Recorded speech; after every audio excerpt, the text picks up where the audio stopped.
మా గణపయ్య ఆశీస్సులు మాపై ఎప్పటికి ఉంటున్నాయి అనడానికి ఇదొక బెస్ట్ ఎగ్జాంపుల్. ఎందుకంటే బిఫోర్ డే ఫ్రైడే రోజు వరకు కూడా ఫుల్ వర్షం పడింది.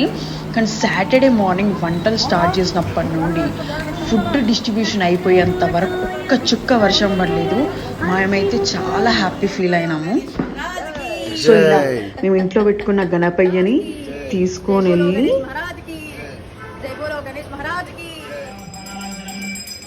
పూజ స్టార్ట్ చేసాం. ఫస్ట్ ఇక్కడ స్పెషల్ ఏంటంటే మా చెర్రి పూజలో ఇన్వాల్వ్ అయ్యి చేయడం మాకు ఇంకా హ్యాపీ అనిపించింది. కానీ సీరియస్గా ఫుడ్ ఆల్మోస్ట్ 2.5 quintals చేసాము. 1,500 పీపుల్ అరౌండ్. అందరు ఫుడ్ డిస్ట్రిబ్యూషన్ అయిపోయినాకే వర్షం పడ్డది. ఎంత హ్యాపీ అనిపించిందో మాకైతే. ఆ దేవుడు బ్లెస్సింగ్స్ మాపై ఉన్నాయి అని చెప్పేసి చాలా హ్యాపీ ఫీల్ అయినా నేను. సో మా పూజ మంచిగా హ్యాపీగా కంప్లీట్ అయిపోయిన తర్వాత దెన్ ఫుడ్ డిస్ట్రిబ్యూషన్ స్టార్ట్ చేసాము. Thank you so much. మీ అందరి బ్లెస్సింగ్స్ మాపై ఎప్పుడు ఇలానే ఉండాలి.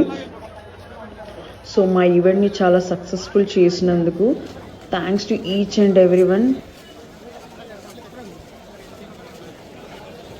ఆ దేవుడి బ్లెస్సింగ్స్, మీ అందరి బ్లెస్సింగ్స్ మాపై ఎప్పుడు ఇలానే ఉండాలని కోరుకుంటున్నాను. సో ఇలా మా అన్నదాన కార్యక్రమం సక్సెస్ఫుల్గా, వర్షం కూడా ఎలాంటి అంటే ప్రకృతి కూడా మాకు సపోర్ట్ చేసింది.